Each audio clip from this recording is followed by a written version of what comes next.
പയിച്ചിട്ടാണ് ഈ മനുഷ്യന്റെ കൊടല് കത്തുന്നത്. ഈ ജാതിക്ക് എത്താണ് അവിടെ പണി?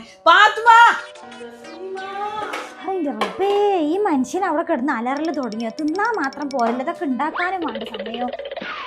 എന്തെങ്ങളെ പള്ളിയിലേക്കൊക്കെ പോയുണ്ടോ? കഞ്ഞി കുടിച്ചിട്ട് 1 മണിക്കൂറായിട്ടില്ല, അപ്പോത്തിന് നിങ്ങൾക്ക് പയിച്ചോ? പൊയ്ക്കവിടെ എത്ര മല മറിച്ചിന പണി എനിക്ക് അവിടെ ഉള്ളേ. എത്ര നേരം എന്നെ വിളിച്ചണേ. എനിക്ക് നേരത്തെ തിന്നാനുള്ള ഫുഡ് ഉണ്ടാക്കി തരാൻ തന്നെ എനിക്ക് സമയമില്ലപ്പത്. അത് ശരി, ഞാൻ കാൽമക്കാലും കേറ്റി ഇങ്ങനെ ഇവിടെ ഇരിക്കാണെന്ന് നിങ്ങളെ വിചാരം? നേരം തെറ്റാതെ നേരത്തിന് തിന്നാനുള്ള നിങ്ങൾ മുന്നിക്ക് ഇങ്ങനെ എത്തണോണ്ടാണ് നിങ്ങൾക്ക് ഇന്നൊരു വില ഇല്ലാത്തത്. അല്ലെങ്കിൽ ഞാൻ ഇവിടെ ഇരുന്ന് ഇങ്ങനെ കഷ്ടപ്പെടുന്ന നിങ്ങൾ കാണില്ലല്ലോ. നിങ്ങൾ പുറത്ത് പോകുമ്പോഴും വരുമ്പോഴൊക്കെ നിങ്ങളിങ്ങനെ നോക്കിയിരിക്കണല്ലേ നിങ്ങൾ കാണുള്ളൂ. ഇപ്പൊ താങ്കൾ ഇങ്ങനെ കിടക്കല്ലേ, ഞാൻ അടുക്കള കിടന്ന് കുത്തി മറിയണമെന്ന് നിങ്ങൾ കാണില്ലല്ലോ. എനിക്ക് എന്ത് മല മറിക്കണ പണിയാന്നല്ലേ നിങ്ങൾ ചോദിച്ചത്? എന്നാ കേട്ടോളി. ഇറങ്ങി ഓടാനും പറ്റല്ലോ.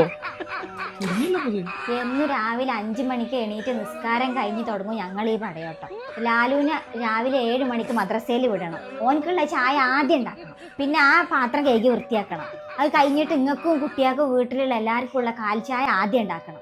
ഉണ്ടാക്കിയാൽ മാത്രം പോരാ, നിങ്ങളൊക്കെ വിളിച്ചുണർത്തി മൂട്ടിൽ നടന്ന് തീറ്റിക്കും വേണം. പിന്നെ ആ പാത്രം കഴുകണം, പിന്നെ എല്ലാവർക്കും ഉള്ള ചായയും കടി ഉണ്ടാക്കണം. അതും എല്ലാവരും മൂട്ടിൽ നടന്ന് തീറ്റിക്കണം. അത് കഴിഞ്ഞിട്ട് വേണം അതിൻ്റെ പാത്രം കഴുകണം, പിന്നെ അടുക്കള വൃത്തിയാക്കണം. കഴിഞ്ഞിട്ട് വേണം മുറ്റടിച്ചു വരാനും ബാക്കിയുള്ള അല്ലറ ചില്ലറ പണികളൊക്കെ ചെയ്യാനും. അപ്പോഴത്തേനും ഉച്ചക്കുള്ള ചോറും കറി ഉണ്ടാക്കാനുള്ള സമയമാവും. അതിൻ്റെ ഇടയ്ക്ക് ഊര നിവർത്താനുള്ള സമയം ഇവിടെ കിട്ടാറില്ല.